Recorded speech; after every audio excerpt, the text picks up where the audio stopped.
같이 하나님 말씀 보시겠습니다. 에베소서 6장 4절 한 절 말씀입니다. 에베소서 6장 4절입니다. 또 아비들아 너희 자녀를 노엽게 하지 말고 오직 주의 교훈과 훈계로 양육하라. 아멘. 요즘 젊은이들이 버릇이 없다 이런 얘기 자주 들어보셨죠.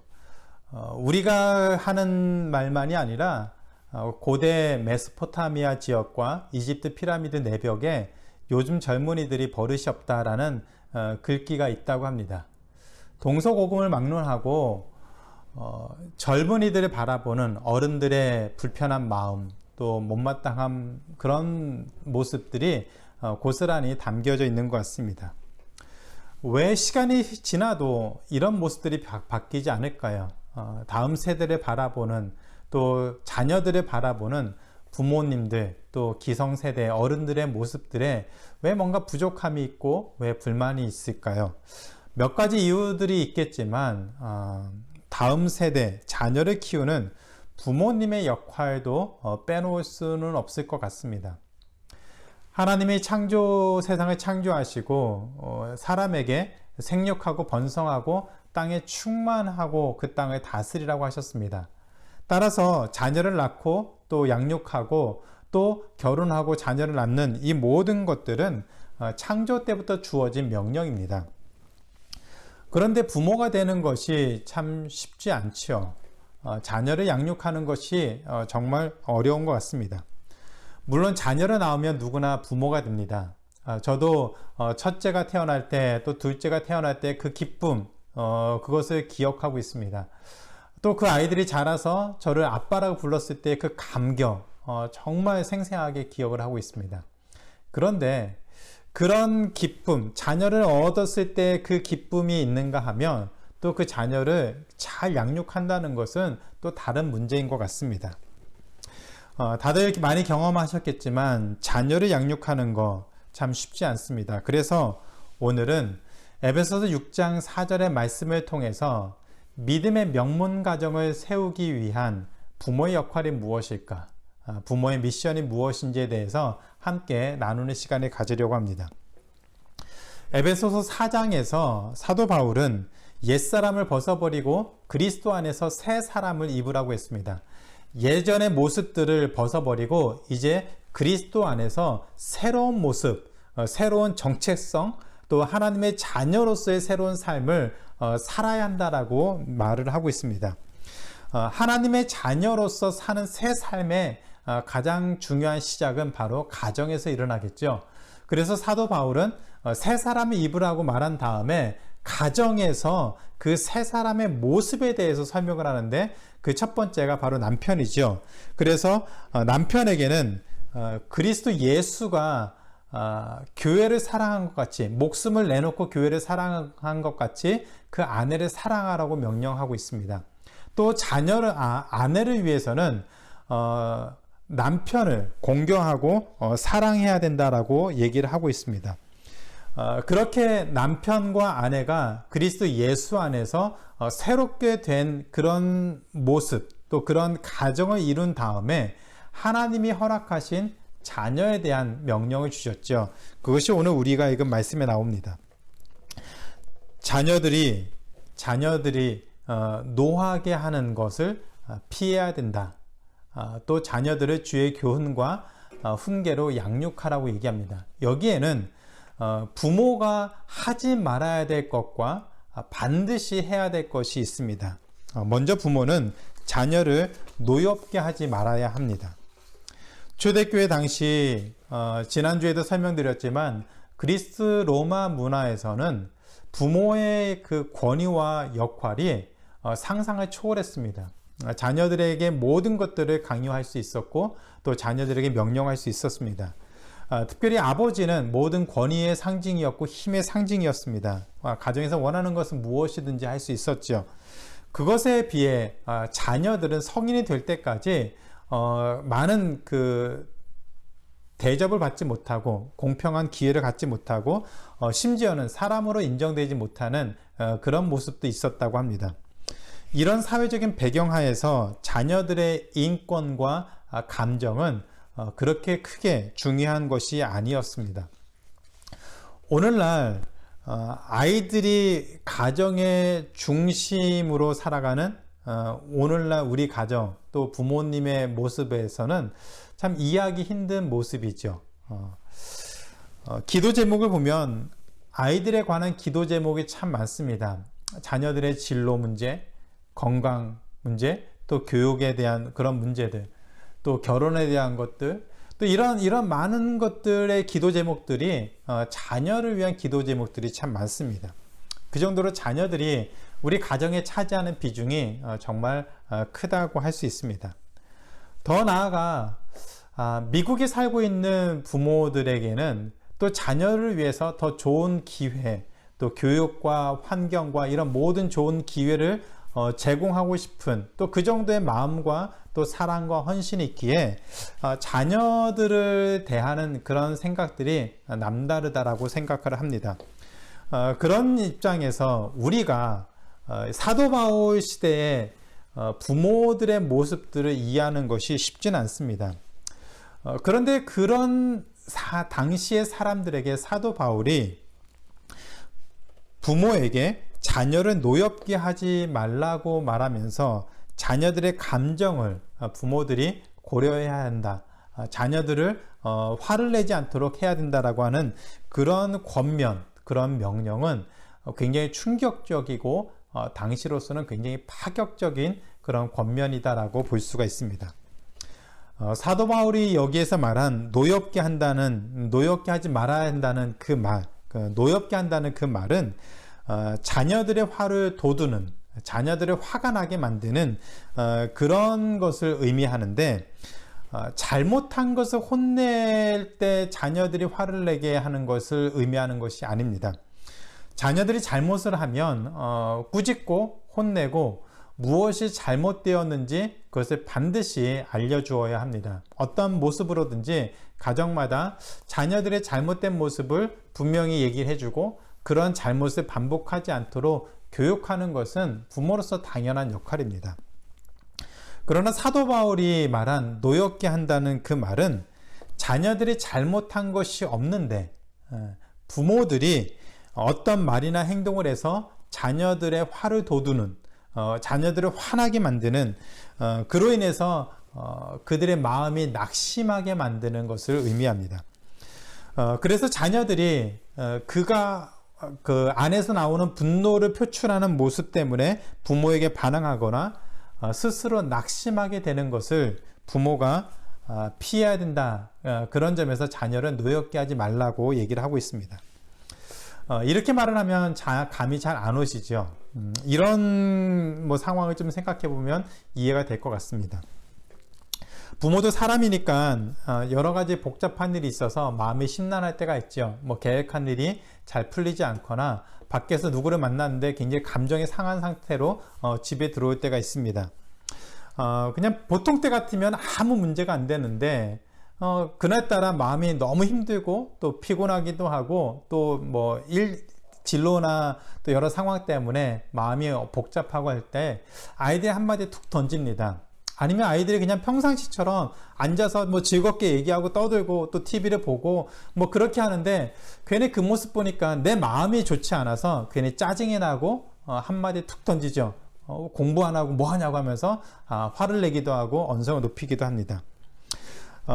그러면 우리 아이들이 부모님의 그런 모습들을 보면서 지금은 우리가 꼬리를 내려야 되는구나 라고 생각을 하고 조용히 있어서 그냥 자기 자리로 가서 할 일을 하면 되는데 우리 아이들이 그렇지 않죠. 가만히 들어보니 자신은 잘못한 것이 없는데 엄마 아빠가 괜히 화를 냅니다. 얘기를 하다 보면 그것이 더 또 분명해지죠. 그래서 아이들 입장에서는 이것을 그냥 넘어갈 수가 없죠. 그러니까 우리 아이들이 그렇게 호락호락하지 않습니다.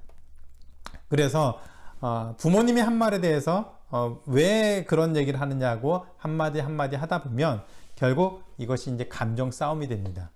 그래서 어떤 상황들을 이미 물 건너갔고 부모 입장에서는 자녀가 한 말 때문에 감정이 상하고 더 화가 나서 그때부터 부모의 권위와 힘과 모든 것을 동원해서 자녀들을 혼내고 또 협박하고 또 야단을 치게 됩니다. 이것이 자녀를 노엽게 하는 것입니다. 부모가 자녀가 잘못한 것을 마땅히 혼내는 것을 가지고 자녀를 노엽게 한다라고 말을 하지 않습니다. 아무것도 잘못하지 않았는데 어떻게 보면 부모의 잘못 때문에 자녀들의 그런 모습들을 인정해주지 않고 무시하고 또 그로 인해서 자녀들을 낙심하게 하고 화를 내게 하는 그런 모습이 바로 자녀를 노엽게 하는 것이죠. 이렇게 부모가 자녀를 노엽게 하면 자녀는 쉽게 분을 내거나 낙심하게 되고 깊은 절망에 빠질 수가 있습니다. 그 분노로 인해서 자신의 감정을 컨트롤하지 못하게 되거나 스스로를 학대하게 됩니다. 그리고 마땅히 가야 될, 자녀들이 마땅히 가야 될 그 길을 버리게 되고 포기하게 되죠. 왜 이런 일이 반복될까요? 왜 부모는 자신의 마음을 다스리지 못하고 또 심지어는 자녀들을 노하게 하도록 만들까요? 부모님이 먼저 알아야 할 것이 한 가지가 있습니다. 아이들이 그 마음에 죄성을 가지고 사춘기를 지나면서 그 안에 있는 죄성이 계속 밖으로 드러나는 그런 모습들이 계속 발생하게 됩니다. 세상에서는 그것을 질풍노도의 시기다, 또 자신의 정체성을 찾아가는 시기다라고 말하지만 실제는 그 안에 있는 죄성이 더 큰 죄성으로 발전하도록 그 모습들을 만들어가는 과정이다라고 볼 수가 있습니다. 그래서 가만히 놔두면 아이들 안에 있는 그 죄성이 더 깊이 뿌리를 내려고 그 죄성으로 인해 아이들의 가치관과 삶의 방식들이 결정되는 시기다라고 볼 수가 있습니다. 자녀들이 걸어가는 그 길을 부모님이 먼저 걸어가셨죠. 먼저 우리가 그 길을 지나왔습니다. 그래서 부모님이 자녀들의 영적인 성숙을 도와야 하는데 문제는 부모 역시 그 안에 있는 죄의 문제와 씨름하며 고전을 하고 있기 때문에 이것이 쉽지가 않죠.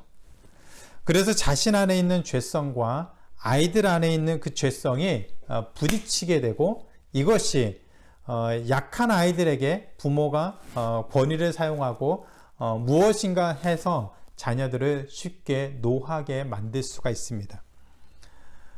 따라서 부모는 자녀를 노엽게 하지 않기 위해서 이런 자신의 모습을 먼저 깨닫는 것이 필요합니다.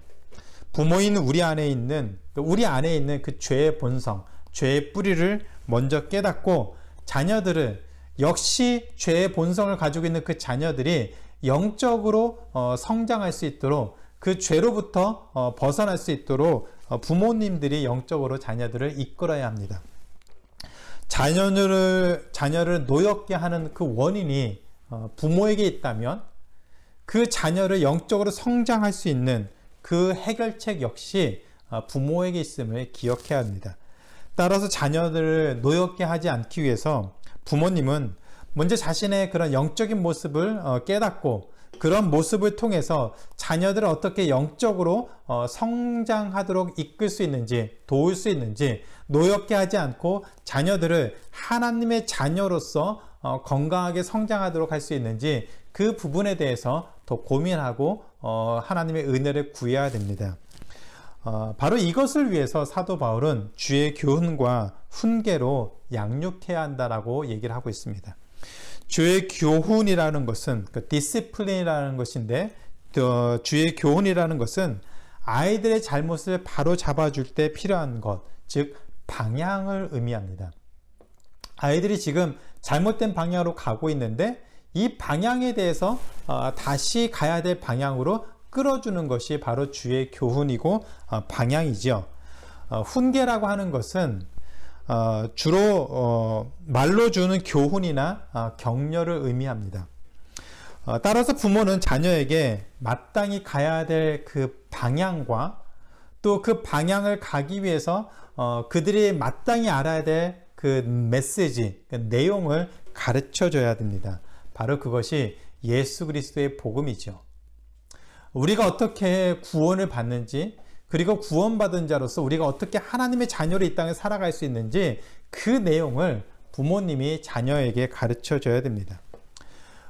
이 복음, 예수님의 말씀, 가르침, 또 성경에 있는 말씀은 그 내용 자체가 중요한데 여기에 중요한 것이 한 가지가 더 있습니다. 바로 누가 이 말씀을 가르치느냐 하는 것인데 바로 그것이 부모입니다. 특별히 오늘 이 시간에는 아버지들에게 큰 도전을 주기를 원합니다. 아버지 역할이 굉장히 중요합니다. 여러분 마음속에 무슨 생각하실지 예상이 됩니다. 성경을 읽으면 이해가 되기는커녕 졸리기만 한데 어떻게 자녀들에게, 아이들에게 성경을 가르칩니까?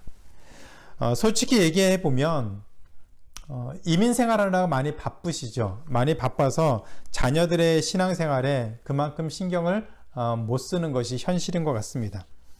주일에 피곤한 몸을 이끌고 교회에 나오는 것으로도 참 귀하고 참 헌신하는 그런 삶일 수 있습니다.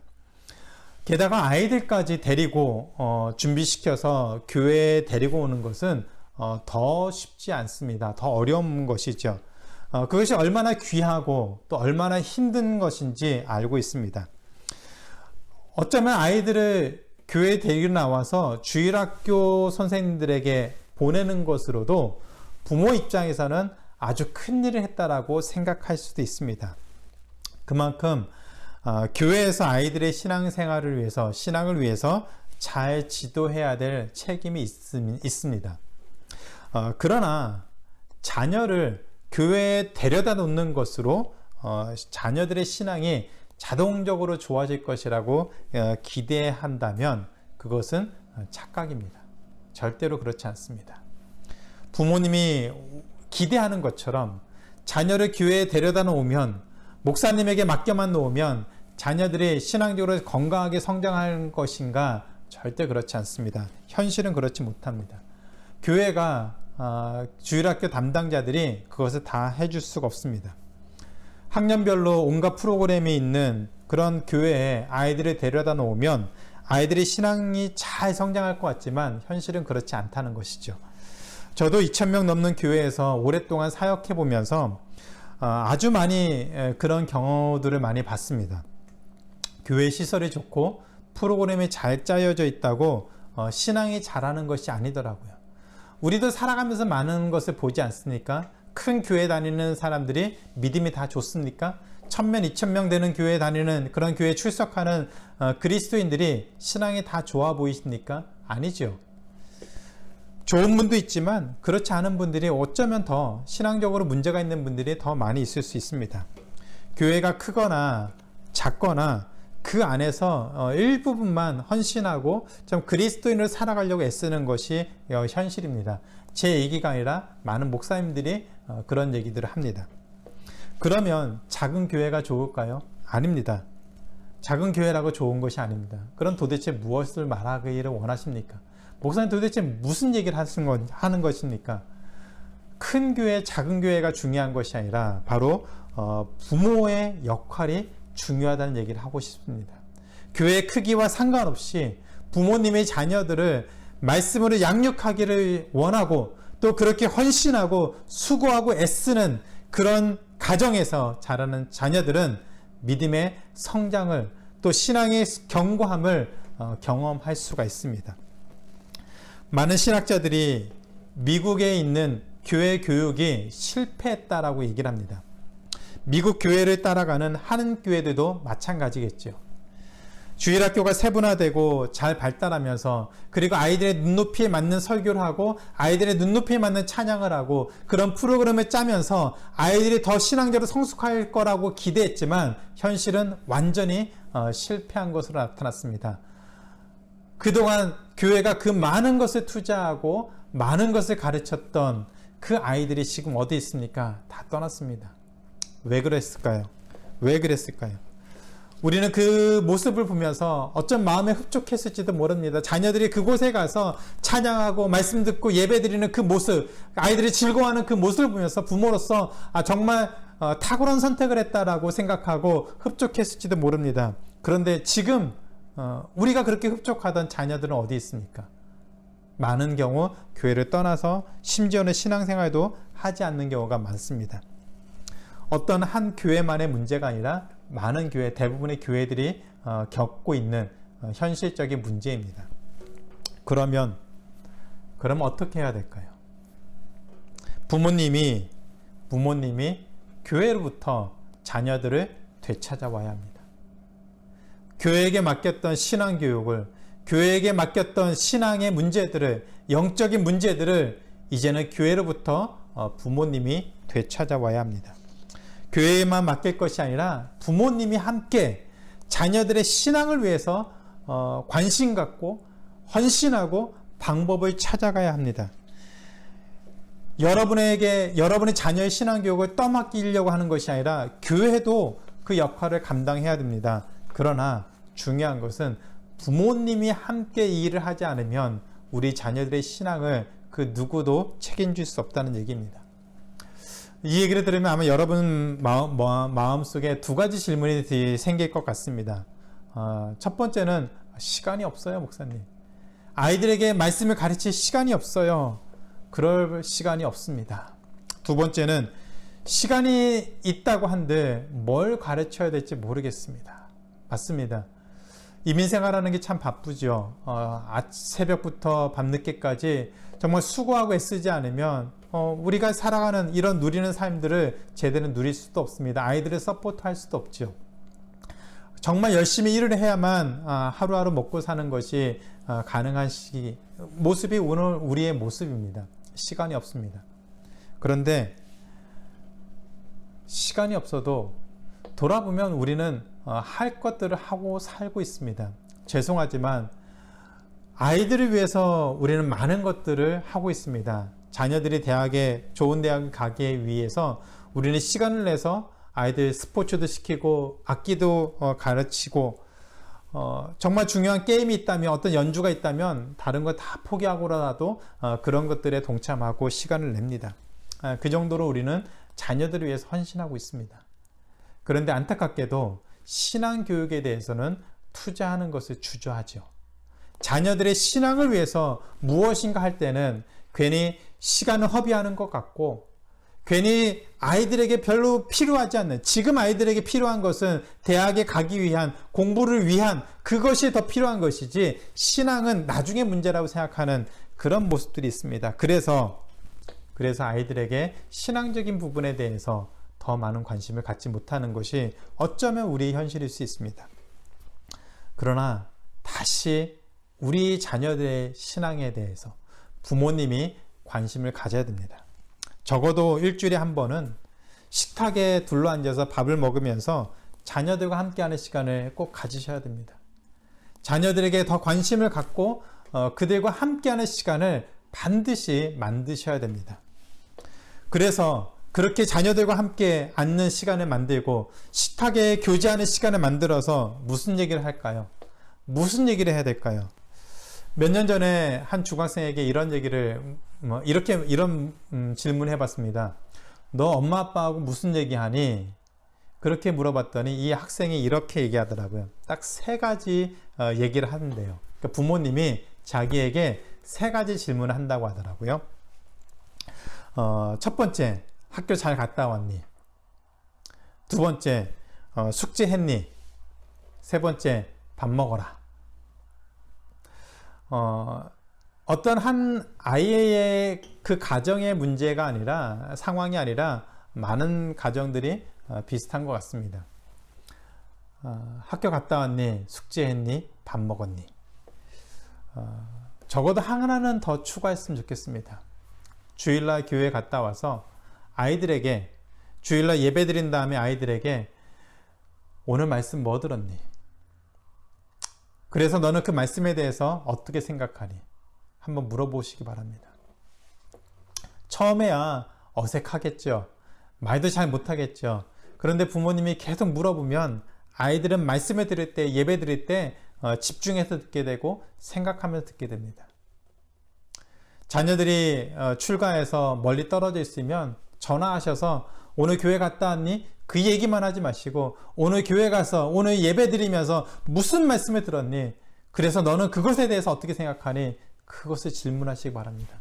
그리고 여러분이 예배드리면서 들은 그 말씀을 함께 나누는 시간을 꼭 가지시기 바랍니다. 자녀들이 교회에 가서 그냥 마땅히 당연히 신앙생활하고 예배드리겠거니 생각하지 마시고 꼭 확인하는 시간을 가지시기 바랍니다. 오늘 말씀 어떤 말씀 들었니? 그래서 너는 그 말씀에 대해서 어떻게 생각하니? 어떻게 살아가려고 생각했니? 그 질문을 여러분들이 자녀들에게 해야 됩니다. 그리고 기도하시기 바랍니다. 일주일에 한 번씩은 자녀들과 둘러앉아 말씀을 나누는 시간을 함께 가지시기를 바랍니다. 주일에 들은 말씀을 잘 기억하셨다가 자녀들에게 꼭 전해주시기 바랍니다. 최소한 일주일에 한 번 이상은 하나님 말씀을 나누는 시간을 꼭 가지시기 바라고, 더 나아가서 여력이 된다면, 하실 수만 있다면 또 적극적으로 하길 원하는 것은 하나님의 말씀을 나누는, 자녀들과 함께 앉아서 하나님 말씀을 읽고 그 말씀에 대해서 함께 나눌 수 있는 시간을 꼭 가지시기를 바랍니다. 특별히 아버지들에게 거룩한 부담을 주기를 원합니다. 아버지들에게 거룩한 부담을 주기를 원합니다. 아버지들이 자녀들의 신앙 교육에 있어서 중요한 역할을 감당해야 된다는 사실을 기억하시기 바랍니다. 에베소서 6장 4절은 사도 바울이 아비들아 fathers라는 말로 시작합니다. 아비들아, 아버지들아, 아버지들, 자녀들을 이렇게 양육해야 합니다. 부모가 마땅히 주의 말씀을 가르쳐야 됩니다. 그리고 아버지가 주의 교훈과 훈계로 자녀들을 적극적으로 양육해야 합니다. 자녀들의 신앙교육에 있어서 부모 중에 더 아버지가 주도권을 가지고 자녀들의 신앙에 책임을 지고 양육해야 됩니다. 한 초등학교 2학년 아이가 이런 시를 지었습니다. 엄마가 있어 좋다, 나를 이뻐해 주셔서. 냉장고가 있어 좋다, 나에게 먹을 것을 주어서. 강아지가 있어 좋다, 나랑 놀아주어서. 아빠는 왜 있는지 모르겠다. 우리 아버지들이 얼마나 헌신적으로 가정을 돌보시고 또 일을 하고 정말 아끼지 않고 수고하고 애쓰면서 살고 계십니까? 가족들을 위해서 어떤 수고도 마다하지 않고 살아가는 거 다 알고 있지 않습니까? 그렇게 열심히 살아가는 아버지들이 돈만 버는 아빠가 아니라 자녀들의 신앙을 책임지는 그런 아빠가 되기를, 아버지가 되기를 주님의 이름으로 축원합니다. 아버지가 살아야 가정이 삽니다. 아버지들이 기억하시기 바랍니다. 아버지들이 살아야 가정이 삽니다. 아버지가 그 역할을 못하시면 어머니가 그 역할을 대신 감당해야 합니다. 그리고 기도하세요. 아버지가 그 역할을 감당할 수 있도록, 그런 가정이 될 수 있도록 기도하시기 바랍니다. 바울은 디모데전서 2장 8절에서 이런 얘기를 합니다. 그러므로 각 처에서 남자들이 분노와 다툼이 없이 거룩한 손을 들어 기도하기를 원하노라. 그렇습니다. 남자들이, 아버지들이 거룩한 손을 들고 기도해야 됩니다. 자녀들을 위해서, 가정을 위해서 기도해야 됩니다. 그것이 아버지의 책임이고 남편의 책임이고 역할입니다. 그래서 아버지들이 그 역할을 감당할 때 가정이 살고, 자녀가 살고, 교회가 살고, 나라가 삽니다. 그래서 아버지 어머니가 한 마음으로 자녀를 주의 교훈과 훈계로 양육해서 믿음의 명문 가정을 세우는 하나님교회 모든 가정이 되기를 주님의 이름으로 축원합니다. 이제 말씀 맺겠습니다. 뉴욕주에서 부흥 집회를 인도하던 그 윌리엄스 목사님이 성경에 대한 말씀을 나눈 다음에 어떤 찬송을 할까 이제 고민하다가 함께 그 사역에 동참했던 그 틸만 목사님에게 찬송을 한 곡 골라달라고 부탁을 했습니다. 그러자 틸만 목사님이 윌리엄스 목사님이 작사를 하면, 곡을 써주면, 가사를 써주면 자신이 그 가사에 곡을 붙이겠다라고 했습니다. 그래서 윌리엄스 목사님이 자신이 어렸을 때 어머니가 성경을 가르쳐 주던 읽던 그 모습들을 기억하면서 그때 일을 생각하고 어머님이 성경을 얼마나 사랑하고 또 읽으셨던가 그런 것들을 쭉 기억하면서 15분 만에 찬송곡을 가사를 적었습니다. 틸만 목사님이 그 가사를 보고 깊이 감동을 받고 거기에 곡을 붙였습니다. 그것이 바로 찬송가 199장 나의 사랑하는 책입니다. 저는 이 찬송가를 이 찬양 가사를 생각하면서 그러니까 이런 소망이 생겼습니다. 제가 한번 적어봤습니다. 나의 사랑하는 책 비록 헤어졌으나 어머니와 아버지의 무릎 위에 앉아서 재미있게 듣던 말 그때 일을 지금도 내가 잊지 않고 기억합니다. 부모님과 식탁에 둘러앉아 나누던 그 말씀을 지금도 내가 잊지 않고 기억합니다. 차 한잔하며 말씀을 나누던 그 시간을 내가 지금도 잊지 않고 기억합니다. 우리 아버지의 믿음, 우리 어머니의 그 신앙 때문에 내가 지금도 주의 뜻을 따라 살려 합니다. 저도 부모님이 말씀을 읽으시고 또 기도하시던 모습이 눈에 선합니다. 어쩌면 제 신앙을 계속해서 붙잡아 주던 것이 부모님의 그런 믿음 또 말씀에 대한 헌신이 아니었나 생각을 합니다. 우리가 그런 부모님이 되었으면 좋겠습니다. 우리 자녀들을 위해서 기도하시고 또 말씀을 읽고 또 말씀을 가르치고 나누는, 그래서 우리 자녀들이 신앙으로 더욱더 건강하게 자랄 수 있는 하나님의 귀한 자녀가 되는 또 그런 가정, 또 그런 부모가 되기를 주님의 이름으로 축원합니다.